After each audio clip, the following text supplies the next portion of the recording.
I cannot believe that Fife Starter Homes are 28.1% cheaper today than they were 35 years ago. It's cheaper to buy a starter home now than it was 35 years ago. QVT!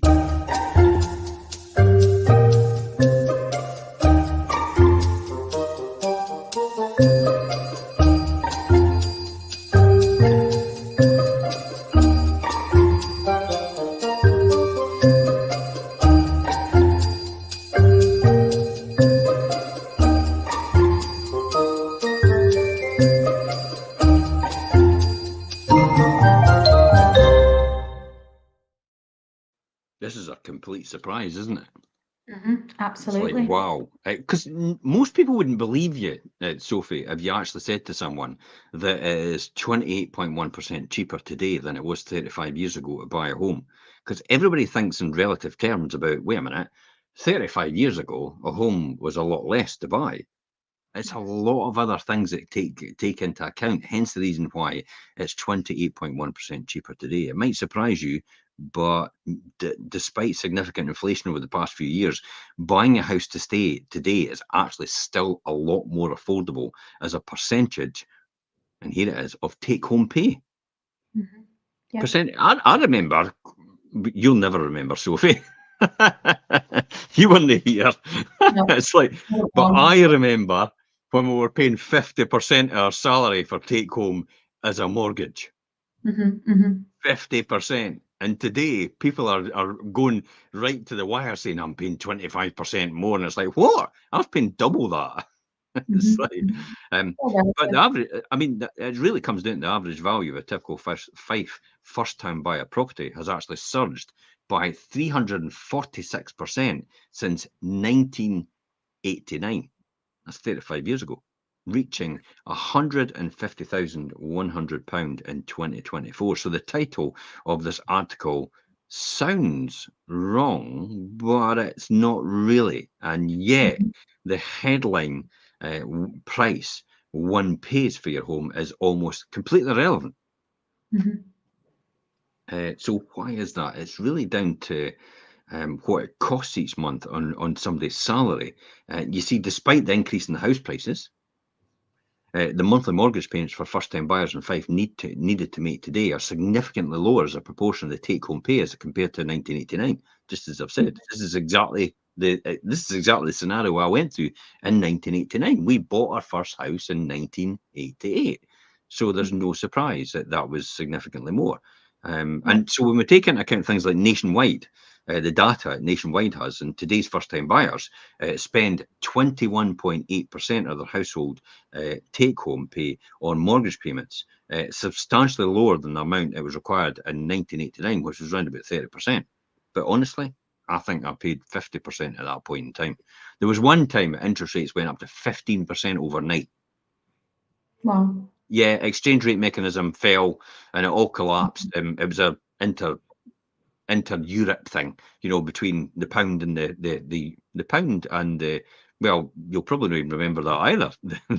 The Spanish peseta, yeah, peseta, and the Spanish Mhm, peseta and the Italian lira and the French franc and the German Deutschmark was the exchange rate mechanism. It was the exchange rate of what the euro and the pound is today, but it was all different individual countries, and that's why it was substantially lower and this is because the wages were lower and the Bank of England's base rate was 14.8%. And this represents a 28.1% reduction in the financial burden of monthly mortgage payments today for first time buyers than compared to 1989. Now, mhm. I'll show you that on a graph, actually. I've got a graph here to show that as an example. Here we go. Here it is, here, right here. Perfecto. So you can see that this is first time buyers' mortgage payments as a percentage of their take home pay at that point in time. So we go right back to 1983, which is here at the very beginning. So we've got records going right back to 1983. It was way below 25%. And then when you go into 1985, it started to creep up into about 33%.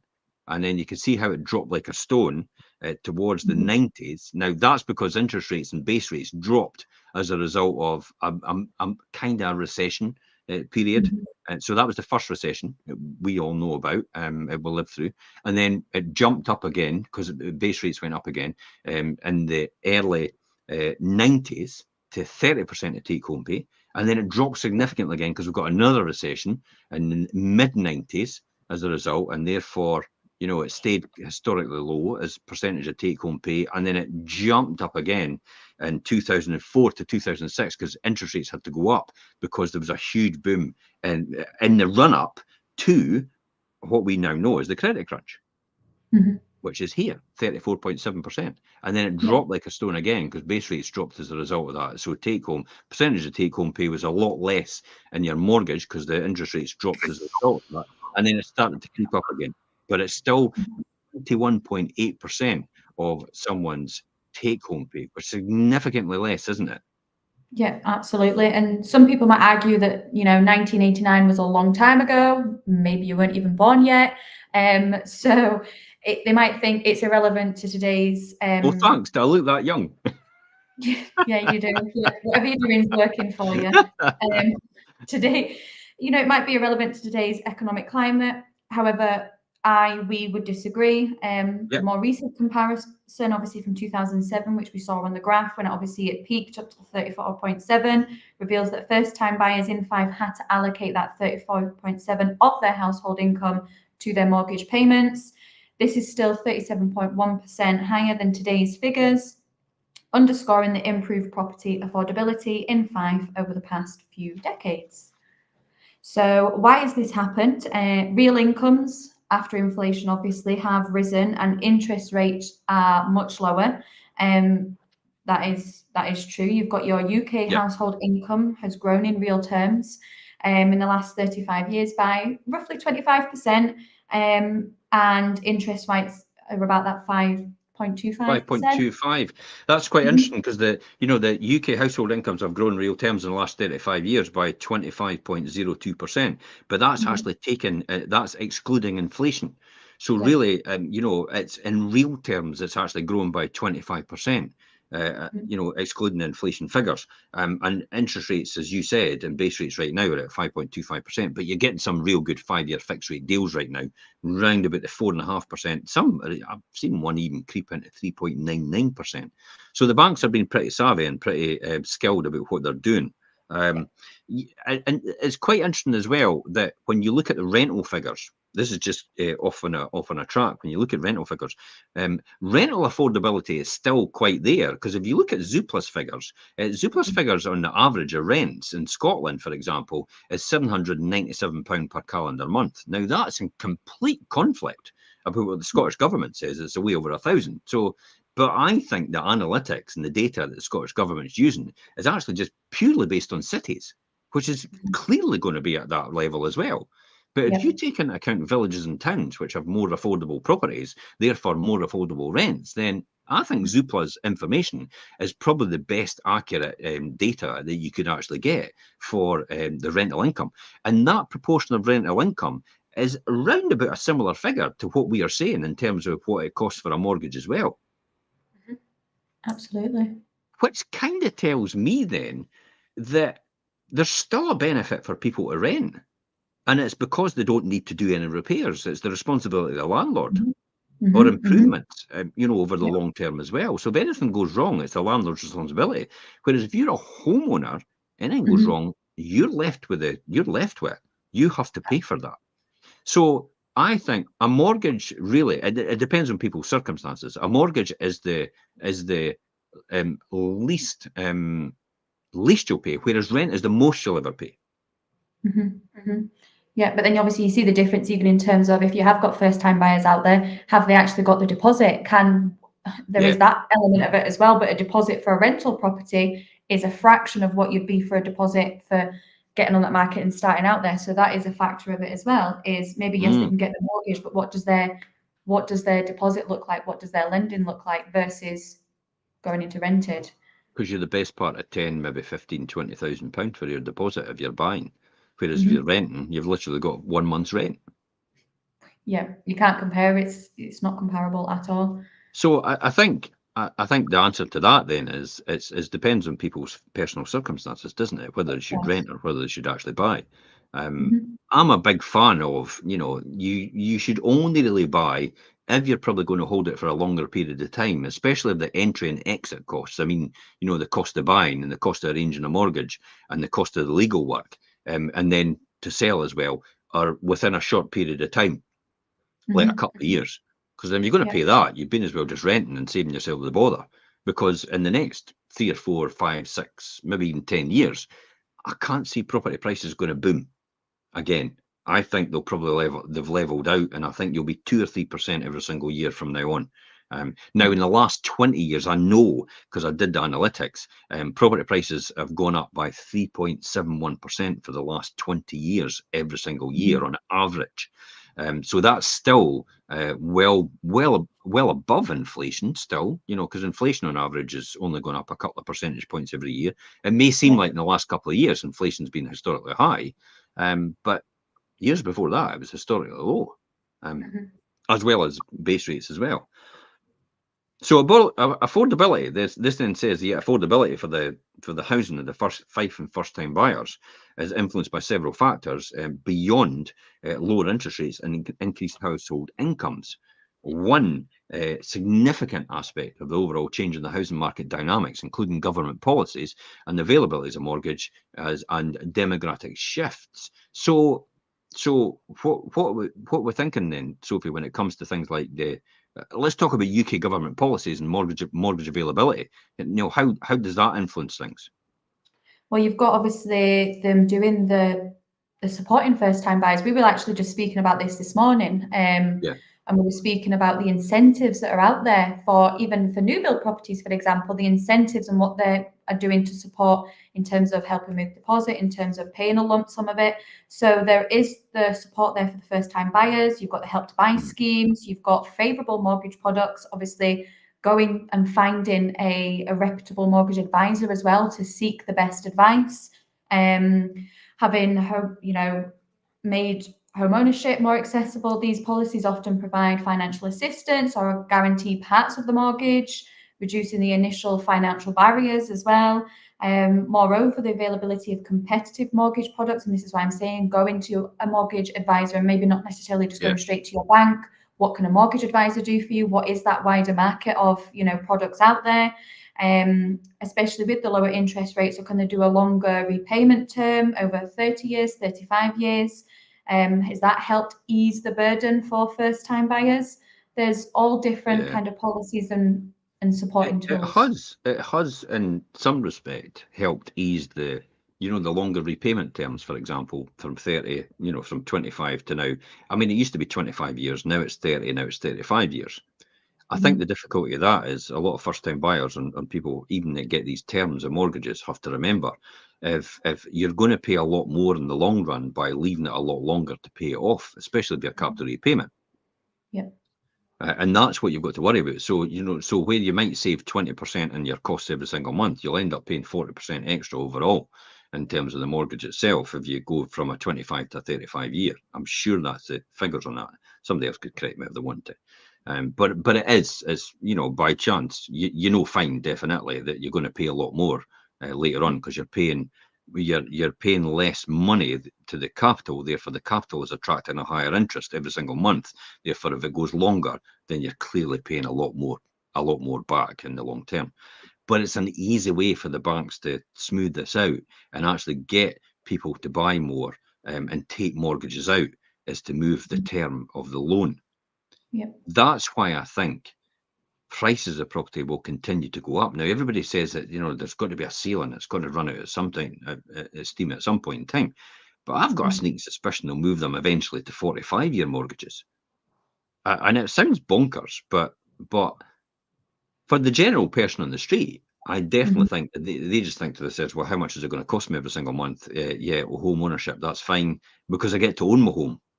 Mhm. Mhm. Now, this is in complete contradiction to what everybody does in Europe. The Yep. majority of people in Europe actually rent their home. It's very rare anybody actually owns their home. It's a Mhm. huge rental market in Europe because they don't see the benefit of actually owning a home. So what have we been sold a different idea that home ownership is the be all and end all, because I still don't. I mean, it hedges yourself on the market. I'm going to play devil's advocate, especially with being an estate agent. Obviously, I have to protect my position. Of course. So I'm going to say that, when you look at the face of it, home ownership, what it does, it ideally just secures your place on the housing ladder from any volatile swings in house prices. Now, the key of having home ownership then, it means if prices go down, then you're going to take that shock. But if prices go up, then you're hedged for buying your next property, because your Absolutely. price is going up and the other price that you're going to buy is going up as well from the next property. So at least you've got that. Whereas if you're in rental accommodation, you've got the benefit. You're not paying costs for repairs and improvements, and you can walk away and exit and entry costs are a lot less as well, very minimal in terms of getting the property and actually moving out the property. But the trade-off is, if you're in rental accommodation and you go buy a house, you're starting off on that higher ladder if the prices have gone up significantly. Yep. But over the medium to long term, prices of property always go up anyway. And then that maybe falls into, and this is something, demographics. Is demographics a part to play in it, and the shift and obviously the urban developments in Fife? What does that look like in terms of a factor? So demographic changes, including the growth of urban areas and the improved infrastructure, have also contributed to the house market's evolution. With its strategic location and improved transport links, obviously look at Leaven for example, with obviously the train station Leaven's opening a up now. classic example. Leaven's a classic Absolutely. example about demographic changes. I Mhm. think, and next door is Aberhill. Aberhill's never been the most desirable place, but I tell Yeah. you what, the fact is, it's right. It's the closest place to the train station. Every other place has got shops, and all the rest of it has not really got any houses next to them. So this is a Mhm. really easy. So it'll be interesting to see over the years how Aberhill benefits as a result of that, increase from the millions, hundreds of millions of pounds of investment going into the area. But there's no surprise there as well when you look at Garbridge. The university has actually put their research and development department there, and also their administration department in there, in the old James River paper mill. And Mhm. then Eden Gin Distillery is actually, I talked to them the other day on the phone. They actually says they're coming back to reopen the site for them in Oh, spring of brilliant. 2025. And then that'll redevelop the estuary at the front, because there was always talk about having a top quality restaurant at the front there, at the estuary itself, at the River Eden. So you can see how all the investment it comes in tells you straight away that this is an area that's going to benefit as a result. Now, if anybody wants to know the key indicator when an area is about to go up in value in terms of property, especially commercial, watch what McDonald's does. Can you As soon elaborate as on you that? as soon as you see a McDonald's open up in an area, you know fine that they know something that you don't know. McDonald's spends millions, hundreds of millions of pounds Mhm. working out analytics, working out trends, working out all the demographic changes in an area, who's going to be coming into the area, who's investing in the area way before it's happening. They know about that all beforehand. They're not that they have their ear to the ground. They've got the Yeah. the ear. They've got the voice to the government, basically, because they're a huge conglomerate corporate. Mhm. So whatever they want, basically, the government will, say yes sir, no sir, 3 bags full fat, sir. And that's what the significant thing that you've got to think about. So as soon as you see a McDonald's open up in an area, you know straight away that there's going to be an improvement in that area as a result of that, because they'll not open up unless they know there's going to be money to be made in that area. They've just done all the heavy lifting for you. Of course they do. Yeah. It's a rule of thumb. It's always been used in commercial real estate investment. As soon as you see a McDonald's open up, it's like, this is time to buy in this area. Or if you get wind of that, them getting planning permission for anything, fine what's going to be done. So you can see that in Leaven straight away. Mhm. And then you see things like Burger King and Cooper. Yeah. That then tells you as well. So Burger King's a wee bit less research and development, but in terms of areas and that. But Burger King sets a trend as well. I remember they're part of a huge conglomerate as well. So they're doing their homework well in advance. And it just so happens in the Cooper development of 1,000 homes, in the north, I think it is actually, potentially going to be built there as well. That's why they sited there for that reason, because they do fine. If they've moved later on, somebody else might have got that site, or potentially the price of that site might have gone up to them, especially if they're leasing. Now, McDonald's buy all their own stuff and they build their own stuff. And what they do is they're in the McDonald's, just for anybody that doesn't realise this, McDonald's aren't in the business of selling burgers. McDonald's are in the business of real estate. They own all the real estate and they lease it to their franchisees. Yep. And they make the burgers and they sell them to their franchisees. And they take a cut from every single franchisee and a fee from every single franchisee. They are landlords. They are not selling burgers. That's what their franchisees does. That's where McDonald's make their money. And they proudly say that in their corporate literature. They are a real estate company. They're not a burger company. Nobody actually, most people don't realize that because they obviously see them front end. But that's the franchisee does that. But the McDonald's owns all the real estate. It goes round about that. And the only thing the franchisee owns is the machine, the fixtures and fittings that go in there. And they just upgrade them every single time there's a revision to that. So this is what you have to understand. If you can see what they do, and then you can see straight away that the investment's going in the area, you know that thing. And then you see what, infrastructure improvements go in from the government, what they're putting in for the schools, what they're putting in the house builders that follow. And when you see all these millions and millions of pounds going in, remember, you've got to think to yourself, where's that money going? It's going into the pockets of people that are working. It's going into the pockets of people in the local community as well that are working for these areas. Estate agents, solicitors, local businesses, joiners, painter and decorators, carpets, fixtures, fittings, washing machines, all the rest of it. All these different companies locally are getting a benefit of that boost of that money coming into their economy. And guess what? Nobody keeps it, spend it. Where does it go? It goes straight back into that local economy because everybody starts spending.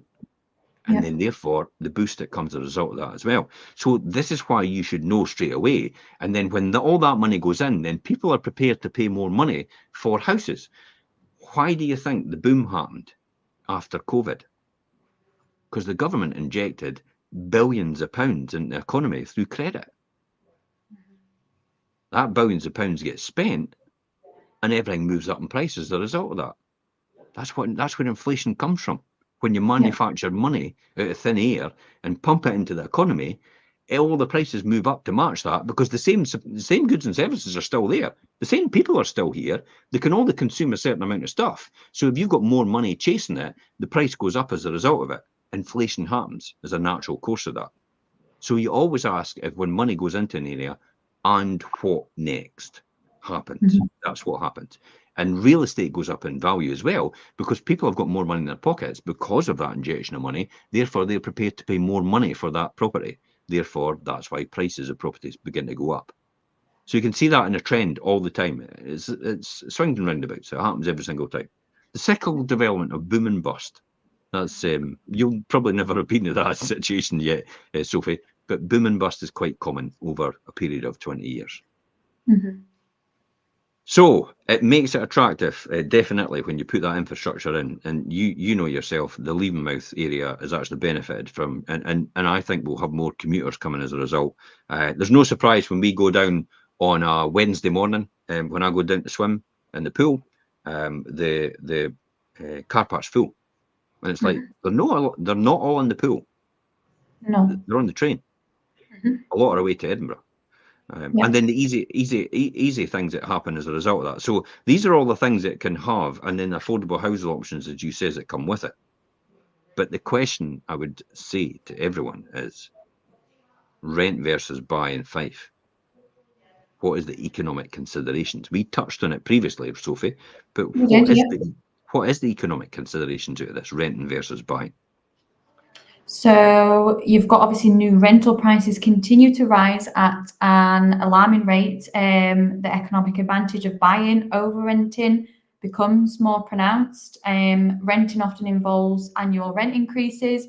Obviously, that that paused, obviously during the pandemic. However, that was then lifted. So annual rent increases, offering no long-term financial security. I think as well, obviously, after the no eviction ban lifting, we've seen kind of an increase even from our clients. You're going to get that all the time, because the eviction Mhm. ban, what happened in between there was the costs of goods and services most investors and landlords were doing was having to be absorbed, because interest rates went up as a result, from 2% base to, 5.25 just now. So therefore, that was all absorbed by landlords at that point in time, because they could only ever get 3% or 6% at most after that. Now it's obviously, I think it's 6% minimum you can get up to, and then up to 12% on a tapered relief, providing the tenant actually says anything about it. Other than that, the increase will go through. But landlords are having to pass this all on now because of the increase in their costs, because they can't absorb it. That's really what that comes down to. So then, in contrast, you've got buying a home with fixed term rate mortgage provides predictability. You know what your outlay is going to be for that fixed term, and you can then gives you an idea as well of valuation and what that property value is predicted to be come that end term. However, many people will counter that by saying first-time buyers, which again we touched on, must find that large deposit. And we did touch on this. The average first-time buyer deposit in 2023 was an eye-watering 53,414. But remember, though, that is just an average, and we always say we use the word average loosely, because it could just be that one or two or three properties. So we do just say use that word average loosely. And 95% mortgages, meaning a 5% deposit, would need to be found, have been available for over 14 years, and are kind of easy to obtain. Yeah, with a decent credit history. But and obviously more recently as well has come to light the 100% mortgage, not needing that deposit, which is obviously an option for people. So this is where we're saying the government is putting things in place to make it easier for first-time buyers.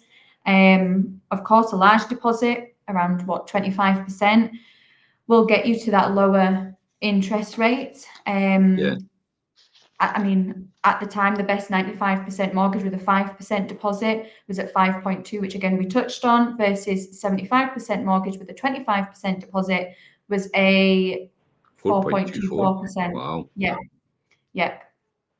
But then if you look at extending, which again we touched on, if you were to extend the number of years that you have that mortgage, then again the monthly repayments will come down. But we can say all this, but this can all be hypothetical. You're always best getting that mortgage advisor to give you the best advice, the best products, and work, again, as it touched on credit score, what's right for you as a buyer. Yeah, definitely. I mean, obviously, we said one advantage of a homeowner, the build equity, which can be a significant financial asset over time, whereas renters do not gain any ownership benefits despite continuous payments. Hence the reason why I went into the fact that if you're only going in for a short period of time, probably rent is the most desirable option, because the entry and exit costs are a lot minimal in terms of buying and having to sell again, if that's the case. So definitely, I think so. If you don't buy your home once you retire, you really have no significant asset. But then again, I keep saying to myself, it's all very well, but when you retire, how can you get access to that money? You can't, because it's like locked up into a property. So you either have to get an equity release mortgage, or you have to really consider about downsizing significantly to release that equity that's in that property anyway. And then you're still tying up a lot of your equity in the next property you actually buy. Now, there's no surprise, and I've said this before, my next property is going to be rented.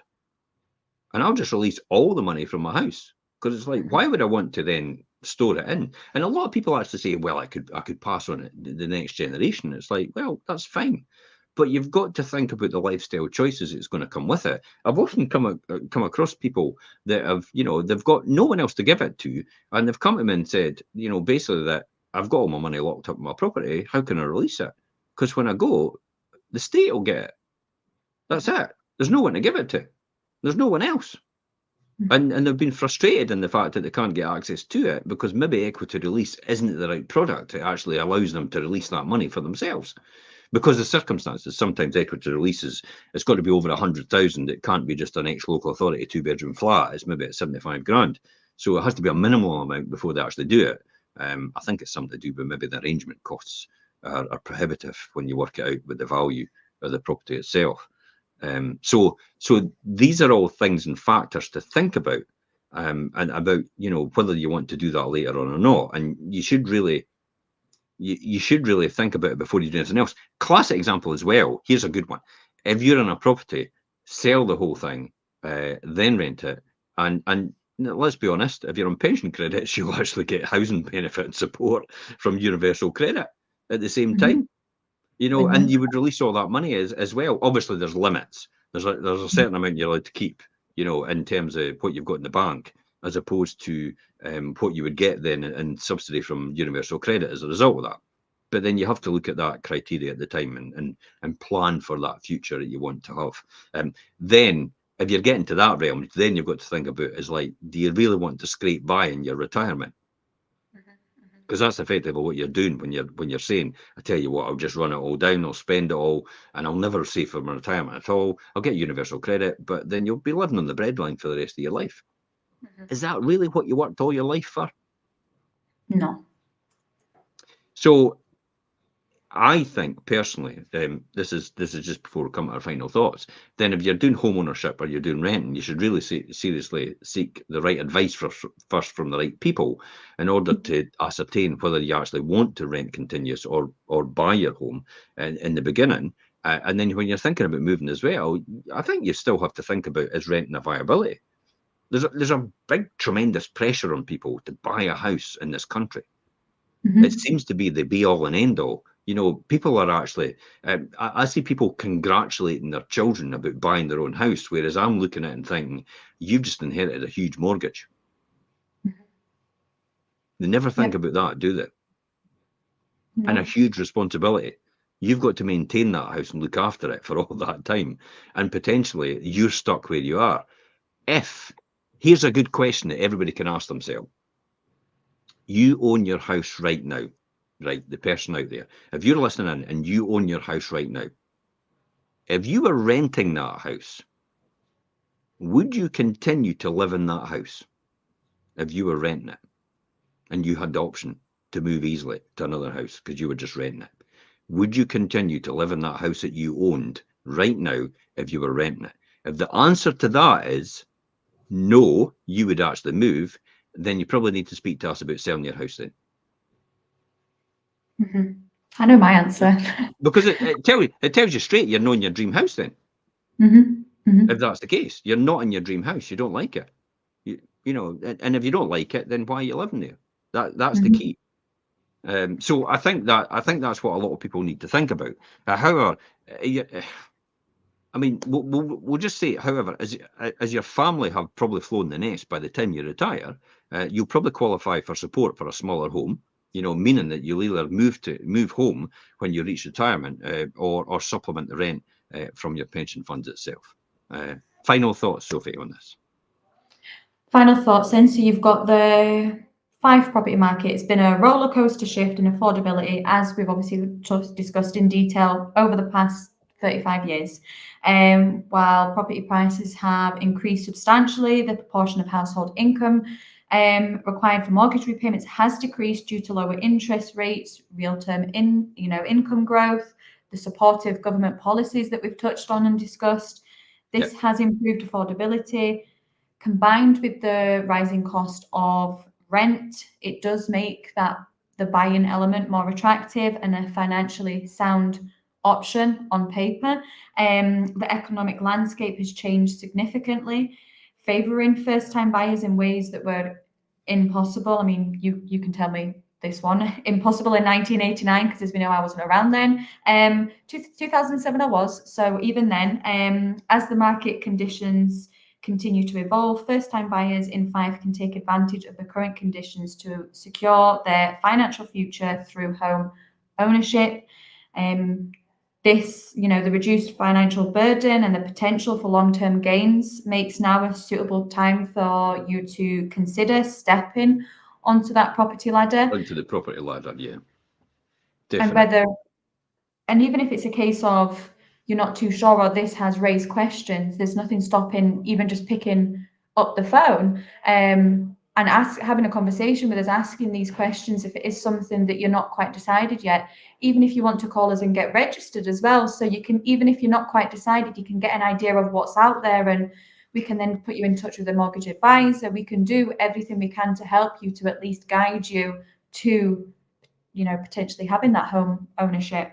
Yeah.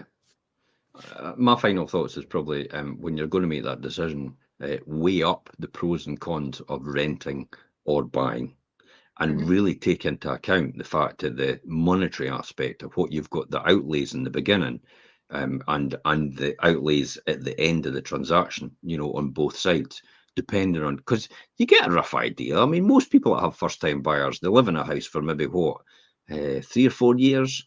And then possibly they meet someone, and then they find, well, let's get a house together. And then the next minute you've got a house together, you've got a joint income, so you buy a bigger house. And then when you work all that out, you kind of think you're paying a lot of money. I think home ownership in this country is driven more by the banks than the government, through the government. And the government encourages it as a result, because it keeps the banking system going. After all, the banks are in business to loan money. They're not in business to make people money. They take your money and lend it out 10 times. So if you give them £100,000, they loan out £1 million of loans against that £100,000. It's called fractional lending. And it's a way the banks actually leverage the money that you give them when you're saving money. For them, they take your money and they leverage that by lending it out on a huge rate and actually, covering themselves. Hence the reason why we got into that mess in 2008 in the credit crunch, because they hadn't made sure that everybody that was borrowing money was in a position to actually pay it back. But now that problem's been solved, or has it? Time will tell. Now that that problem's been solved, then they encourage the government to actually encourage us to buy bigger houses, build bigger houses. You can see the Labour government just now. I mean, let's build 350,000 houses a year. Good luck with that. It's like, that's not going to happen. Look at the Scottish government. Let's build 10,000 new houses, affordable houses a year. Good luck with that, because you can't even build the 25 you were meant to be building in the first place. Yeah. I was going to say, look at what we've already got. So that just means if you've got this is supply and demand, isn't it? Really, if you've got a finite amount of houses and you've still got a population which is expanding and people growing up and people having children as a result of that, and immigration, a proper immigration policy with people coming into work here with their skills and expertise, especially if you need them for the NHS, which is what we do to keep the NHS going. We need to have a proper immigration policy. That's the reason these people will need houses as well to live in and to buy. That's why something needs to be done. And I'm not the one to solve it, by the way. No, you probably give it a go, but that's up to the government to solve that one. Yeah. For what I'm trying to tell them what they should be doing. Other than that, but I think it's great that affordability levels are a lot cheaper today for first-time buyers and for starter homes than they were 35 years ago. But we've still got a big mountain to climb in terms of getting back to some sort of proper balance in the housing market between affordable homes, social housing, council housing, and a healthy private rented sector as a result of that. Because private rented sector takes a lot of the flack out and a lot of the slack out just now of the housing problem by being there and being able to take that. Whereas if the government stepped in, built all the council houses, take all the people out of there, private rented sector would reduce a bit, release all these houses for homeowners to buy as a result of that, and therefore we would have a nice, stable, quiet market that just moves up now and again every single year rather than a boom and bust cycle. Yep. And on that note, thank you very much for coming on, Sophie. No, really thank appreciate you. it. If anybody's got any questions for later on, please feel free to reach out. Other than that, we'll see you later. Bye-bye for now.